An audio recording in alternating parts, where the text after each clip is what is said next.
Ну вот, другое дело. Ну что, мои дорогие зрители, вот мы наконец-то и дошли до финала первого сезона Fate the Winx Saga, сериал адаптации Winx от Netflix.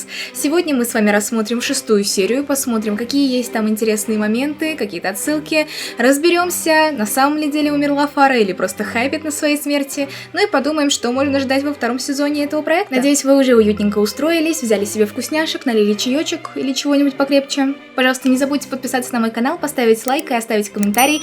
Таким образом, вы очень поможете моему каналу в развитии. Спасибо большое, ну а пока я представлюсь. Всем привет, меня зовут Оля, но ты можешь называть меня Уна Пата, что означает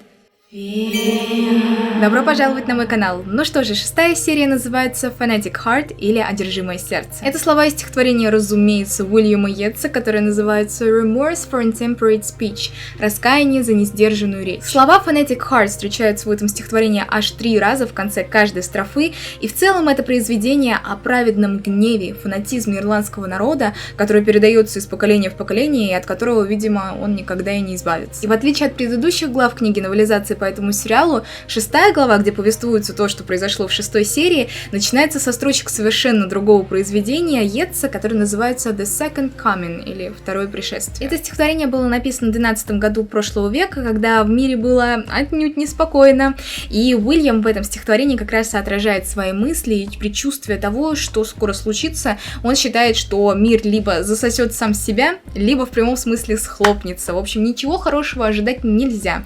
Ну и в этой серии тоже ничего хорошего. Почти. Розалинда уговаривает Блум выпустить ее из заточения, чтобы та смогла рассказать ей тайну происхождения Блум, научить ее новым трюкам. И кроме того, что, как в прошлый раз я сказала, Розалинда в этом барьере напоминает мне Валтера в ледяной глыбе, вся эта сцена напоминает мне сцену из Тайны Затерянного Королевства, где 3 древние ведьмы склоняли Блум уничтожить меч Арителла. Но тогда Блум поняла, что все это коварные планы 3 древних ведьм. А вот в сериале Блум оказалась не такая сообразительная. Терра беспокоится о том, что они слишком долго ждут Блум, и что Беатрикс уже пришла там в себя и точит ножи для того, чтобы расправиться с ними.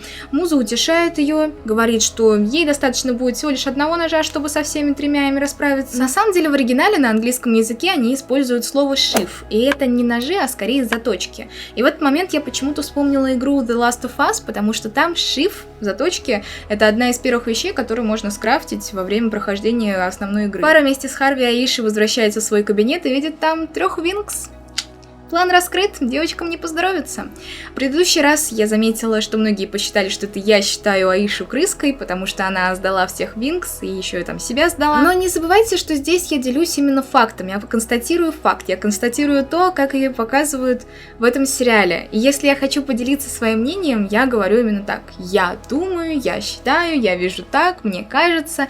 Вот. Так что если вам все-таки интересно мое мнение об Аише, я думаю так. Да, она дорожит расположением девочек, она хочет дружить, но не меньше она хочет и остаться на своем месте в Алфее, потому что она сделала очень многое для того, чтобы туда поступить. Другое дело, что в оригинальном мультсериале не было такого, и если они шли на миссию, они шли всей командой. Не было никогда такого, что один из членов команды раз отчепенился и пошел 3 лицам сдавать их планы.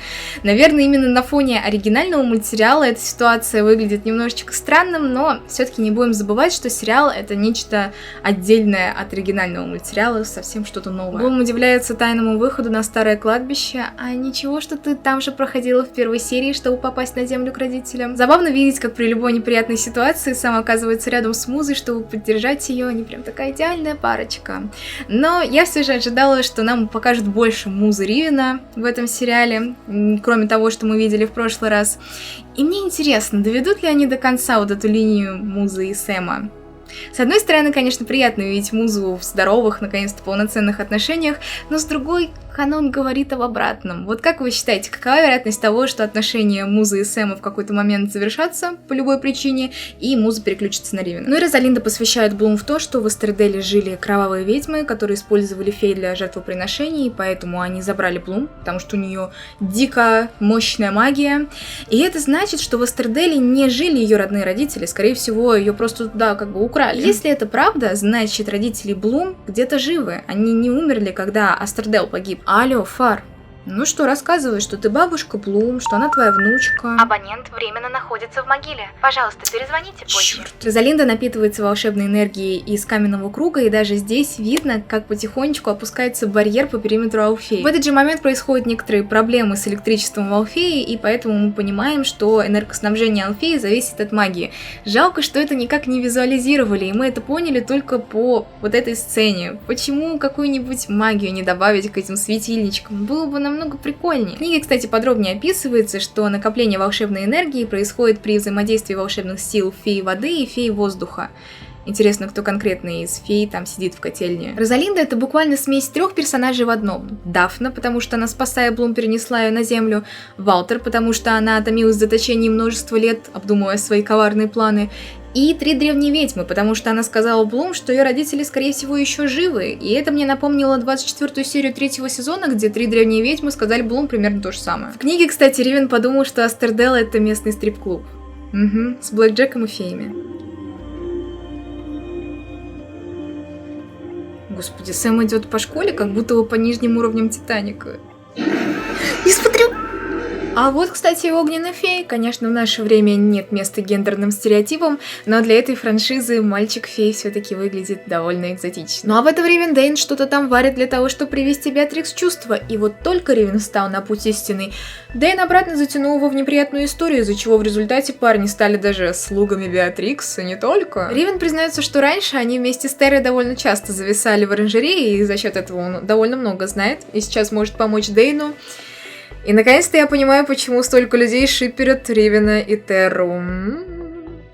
Кстати, скоро должен выйти типа приквел, книга, которая будет рассказывать о том, что произошло до всех событий Фейда Уингсака. И я думаю, там мы что-нибудь да узнаем про этих ребят. Отец Терры вроде запер девочек в Винкс-апартаментах с помощью магии, но в результате Скай вломился в комнату с помощью ноги. Внимание, вопрос. Почему так просто? Будьте осторожны, но храбры. Да пребудет с вами магия. У нас тут прям Звездные войны. Фара напрямую говорит, что Блум виновата в том, что сейчас происходит в Алфее. В 3-м сезоне оригинального мультсериала Фрагонда, наоборот, отстаивала, защищала Блум, когда в школу приехали очень важные родители очень важных учениц и просили исключить Блум из школы, потому что она вызывала много проблем с безопасностью. Здесь все наоборот. Если Блум заварила кашу, значит она заварила, значит сама разбирайся, моя хорошая. Вот эта бабулька-повариха все же не такая простая, как кажется на первый взгляд. И Розалинда ее как-то упоминала, и мне кажется, она по своей воле на стороне вот этой новой власти, которая придет к концу 1-го сезона. Там были сотни людей. Розалинда дала приказ. Но она не права. Я знаю, что она дала тебе смысл жизни. И вот опять я ловлю флешбеки на 2-ю полнометражку Винкс, где король Ираклиона отдал Авраам 3 древним ведьмам, чтобы спасти свое королевство. Ну и как вы знаете, Сильва в результате убивает Андреаса, короля Ираклиона, вроде как убивает. И все иллюзии Ская о его отце вдруг исчезают. Мне кажется, это важно здесь понимать. Он не просто так переживает, что типа получается Сильва, которому он доверял, оказывается и есть тот, кто убил его отца. Тут все намного глубже. Скай все это время жил с установкой, что он должен быть таким же храбрым воином, как его отец, который пал героем в серьезной битве. А тут оказывается, что он умер от рук своего друга, так еще и придерживался таких неверных взглядов. Разочарование 2020. Забавно, что в сериале вся Алфея забаррикадировалась от горелых, в то время как в оригинале все ученицы Алфеи вышли на бой с армией тьмы. В этой серии Муза рассказывает о смерти своей матери. Как вы помните, в оригинальном мультсериале Муза тоже потеряла свою мать, но мне кажется, намного раньше, чем здесь, в сериале. Но все же она пошла спасать Сэма, несмотря на то, что она боялась увидеть еще одну смерть ее близкого человека. Господи, какая стеклянная эта серия. Помните, как Фара сказала, что феи в процессе эволюции потеряли возможность перевоплощаться? А тут Блум упомянула, что Розалинда вроде рассказала ей, как превращаться. Поздравляю, в Алфее появился преподаватель по деградации. Отлично, девочки, перевоплощаемся. 1, 2, 3. Мы команда... Подождите. Перевоплощение Блум. Фейт, слова, песня. I love you most, I love you most, I love you more now, I love you most, more now.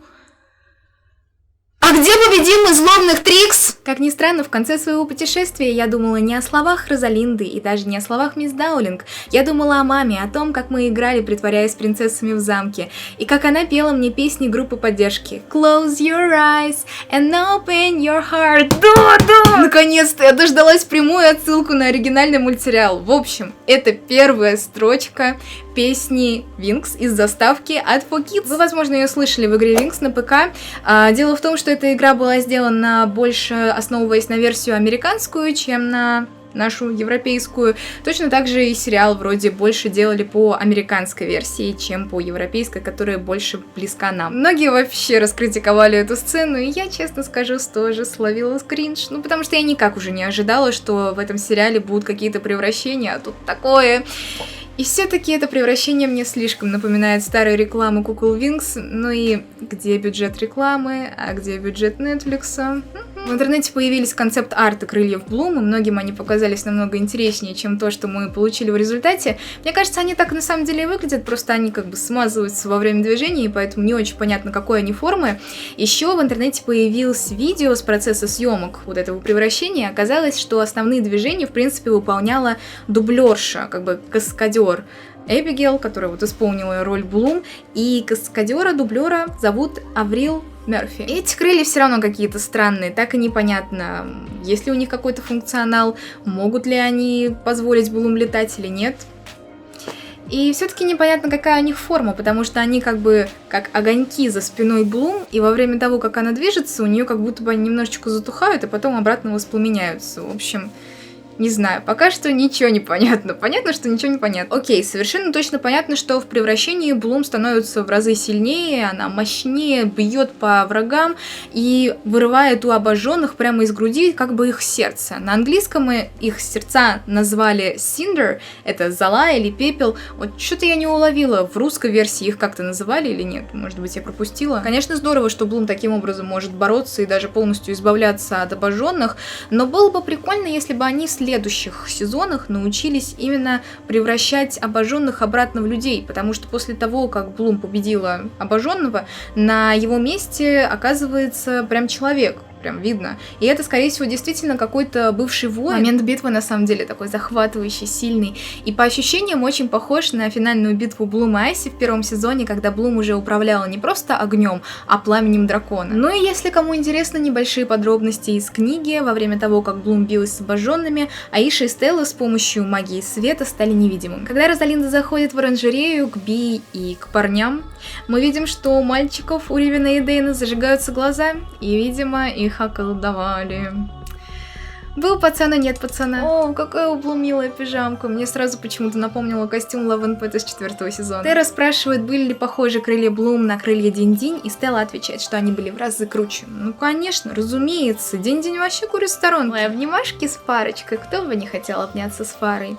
И вот смотрю я на лицо Даулинг, и кажется мне, что все-таки кровная связь Блум там вполне себе возможна. Блум отправляется обратно на Землю к своим приемным родителям, чтобы все им рассказать, и приводит с собой всех Wings, точно так же, как в 4-м сезоне, они всем табором прилетели к Майку и Ванессу без предупреждения.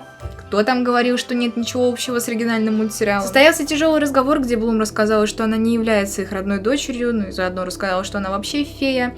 Как вы помните, в оригинале все произошло совершенно наоборот. Родители рассказали Блум, что она не родная их дочь, да и о том, что она фея, они узнали прямо в первой серии 1-го сезона. Ну и родители так знатно прифигели, когда увидели способности Блум. Я бы тоже прифигела. О, они смотрят детские фотографии, прям как Блум смотрела старый альбом «В тайне затерянного королевства». И девчули едят пиццу. Видимо, в сериале у Блум это тоже любимая еда, так же, как по канону.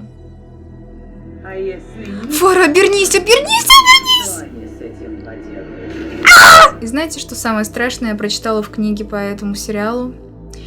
Что глаза у Фары загорелись не потому, что, как я раньше думала, она поставила на себя какую-нибудь защитку, а потому что она хотела атаковать Розалинду, но уже не успела. Девушка, а почему вы такие секси? А почему мы так прекрасно выглядим в такой отвратительный день? И вот девушки возвращаются в школу, а тем временем в Алфее наступает полный кромешный пиздец. Думали, так легко от меня отделаетесь в этот раз? Ну что же, на этом заканчивается наш с вами анализ 1-го сезона сериала Fate the Winx Saga. Очень грустно расставаться с этим форматом, но, к сожалению, на этом сезон закончился. Надеюсь, вам понравились эти разборы. Я, правда, очень много провела времени для того, чтобы подготовиться к каждому выпуску. Очень много информации проверяла, очень много перепроверяла, уточняла.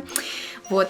Пожалуйста, поставьте лайк за мои старания, можете оставить комментарий типа «Было круто», «Спасибо тебе, Оля», «Будем скучать по обзорчикам». Ну и не забывайте, что второй сезон анонсировали, а значит на моем канале будет еще множество видео по поводу этого проекта, так что если вы еще не подписались, то обязательно подпишитесь, оформите себе колокольчик, если еще не оформили, обязательно выберите все уведомления, чтобы ничего никогда не пропускать. На экране сейчас появятся другие видео с моего канала, которые я вам тоже очень рекомендую посмотреть. Желаю вам чудесного дня и до скорого!